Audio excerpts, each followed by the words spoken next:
Welcome to the K-Files. Today we are investigating the very cheerful Grotesque.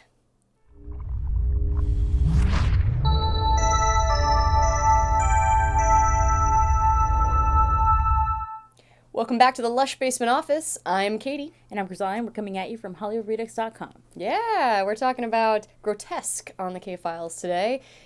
I'm very excited to talk about this episode. I didn't like this episode when I saw it originally as like a 10-year-old. For many reasons that I think you'll probably be able to anticipate. It's a scary one, but you know, in later life, I love this episode. It's scary. They're human gargoyle sculptures, for God's sake. No one's disagreeing. It was scary, Katie. I was just very intrigued by your story. I mean, that's like right out the gate. We got to hear 10-year-old Katie come out for a second, and we don't get that often. So it's just gonna give you a little time. I'm stuck in that place. It's okay. Take your time. No, maybe not the podcast. I think probably for me the scariest thing is really when Mulder walks into that room with where the gargoyles sculptures are and starts pulling off the clay, and you realize it's these mutilated human faces underneath. That was pretty cool, though. The reveal to that was pretty gnarly. I think that is the very definition of X-Files shit you can't unsee, right there. Yeah, totally. Dude, how do I get this off my fingers? It's not even. It's a notable episode for many reasons. Written by Howard Gordon, directed by Kim Manners. Yes. With that kind of a pedigree, the 1-2 punch. Obviously, know it's gonna be good. God, it's tough to combat. I think the Howard Gordon Kim Manners episodes because you have Howard Gordon writing episodes that are really top class television episodes in 1996 before anybody had really cornered the market, and then you've got Kim Manners, who was probably the best television director of all time, for me anyway, for his work on the X-Files, certainly I'd nominate him. Well, that's a given, Katie. That's a given. Like, you're throwing the X-Files in there? Of course. Yeah. It's like automatic win. Yeah. The X-Files was a way for all of these masters to get really quickly to mastery. It's clear because in the third season you can already see it. You can already see these guys like kicking into high gear.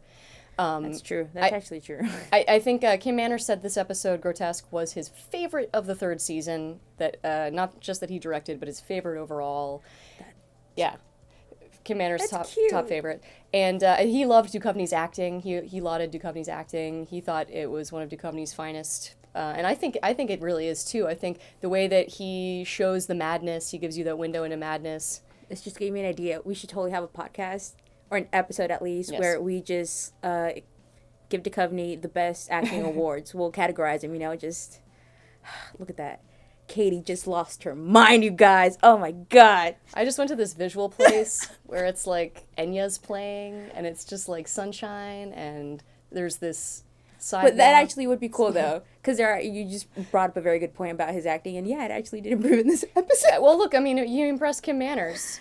And Howard Gordon, I love what Howard Gordon has to say about the writing of it. He came up with this idea, and he really was interested in how there's this thin membrane, is what he called it. He called it a thin membrane between madness and normal people. That there's just this very thin barrier separating those of us who are sitting here talking from the people who are going and like shooting up schools and stuff, like it's just this very thin layer between madness and sanity, and so I think that this episode really explores that, and it explores what madness actually is.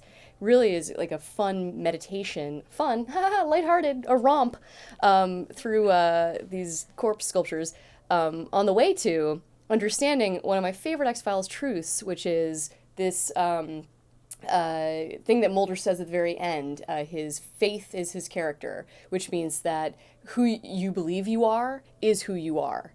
And that's what this episode helps show about the path to madness. The path to madness is like if you see something and you find yourself in it, in madness, in a serial killer's mind, like poor Kurtwood Smith's character.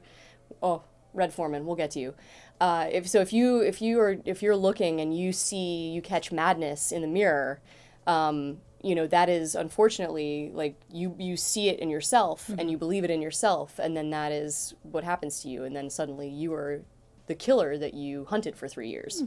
So what happens to poor Red Foreman, Agent Foreman. Dude, Red Foreman's in this fucking episode. Are you kidding me? Yeah, he's a young buck, too. He's, like, strapping. His head is very robust. Clarence from RoboCop, I mean, but Red Foreman, I was ready for him to, like, shove foot up people's asses, you know, like Red Foreman would. Well, he came at Mulder a number of times where I just wanted to call him, like, Eric and like, call him names. Seriously. Such, you know? Yeah. But I was so happy. So Red Foreman plays in this episode Mulder's former mentor, and we think he taps Mulder because there's a copycat killer or something. Or no, he's tapped Mulder to help find this serial killer, and that they think is a copycat killer. And it turns out he actually taps him to stop him. He taps Mulder to stop him. That's a weird way to cry for help. Well, right? You know. So we can track Get the back madness. to me on that one. We can track the madness. We can start with Mostow, the character from the beginning, the Russian immigrant who kicks this all off, who's got has the demon inside him and been killing all these people, and hunted by Red Foreman. Red Foreman tracks the serial killer for all these years, gets into his head, and man, does he mess up people's minds, dude? Yeah, that's insane. Those dreams Mulder was having. That was, oh my God, Mulder. Yeah. Well, it's a testament to Mulder's character that he did not... Mulder looks in the mirror all the time on the show. This poor dude went through so much shit in this episode. No sleep whatsoever, It kind of reminds me of, like, a Demons, where there are a few of these episodes, actually, where it's Mulder in a pickle. It's like Mulder's in a bad spot. Pickle's and light, Katie. Or the Pine Bluff variant in the later season on. And there are a few of them where it's like just Mulder gets into these, very sticky situations. And then he has to essentially solve the case to get out of it. He and Scully have to solve the case for him to get out of it.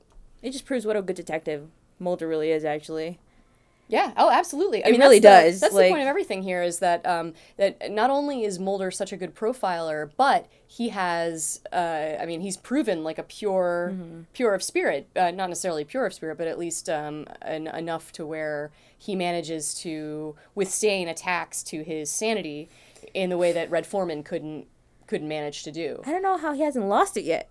Because of who he is. That's what your faith is, your character. That's what we're come to understand about. He's a strong character. The show. Oh my gosh, there's so much to talk about. I love this episode so much. It was a great episode, dude. Let's see. Nominated for an Emmy for cinematography. Yeah, cinematography.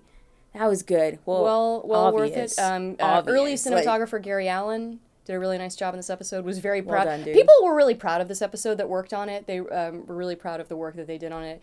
I love the sketches of the gargoyles. Done by, I think, like an assistant art director on the show. Oh, that's cool. And someone was talking about his work, and they were saying he just went nuts, like, drawing all of these. That's awesome. And that's true. And then I imagine got really quiet and was like, should we worry about him? Should we worry that he went... Nah, he's fine. I'm sure it's okay. I think he's fine. He got on the X-Files. He's totally fine. Yeah. I love Scully's red suit in this. We haven't talked about Scully at all, so I'm not gonna do her too much of a disservice, I hope, in coming right out and just saying I love her red pantsuit. I think she looks so. Gillian Anderson looks especially poignant in this episode. Her face, she's like within these red suits walking around. She's like a 1930s gun mall. Like she just is so just really coming into the peak of hotness. Gillian Anderson. Let's be honest here. Let's tell like it is. And and of course we can't argue there. No, it's they're just right on the on-ramp coming into fourth season hotness, and then just wait till we get to fifth season, and then Fight the Future is the pinnacle. Fight the Future is like hotness apex. For Mulder's pecs, anyway, for Duchovny's pecs. Love it, dude. Well, that seems like a great note to go out on. That's a great note to go out on, dude. Are you kidding me? Yeah, we'll close the case file on Grotesque for now, but understand that there are always many layers to peel back on these really Criterion episodes of television. God bless the X-Files. God bless the X-Files. Yes. All right, well, I'm Katie. Thank you for watching. You can find me at KMoles on social media if you'd like to follow me. And I'm Kryzzalia. You can find me at Kryzzalia on all social media. We're coming at you from HollywoodRedux.com, guys. Yeah, thank you very much for investigating with us. We always like to end the episode by saying the truth is already here because, let's be honest, there's 1,000 billion hours of the X-Files. It's here. We got to find it. We're digging it out. That's what we're doing, guys. Just follow along. All right, we'll see you next week. See you guys. Hey guys, thank you so much for watching this video. Please like, subscribe, follow us on all social medias, and even check out our store by clicking one of the links on the side. See you later.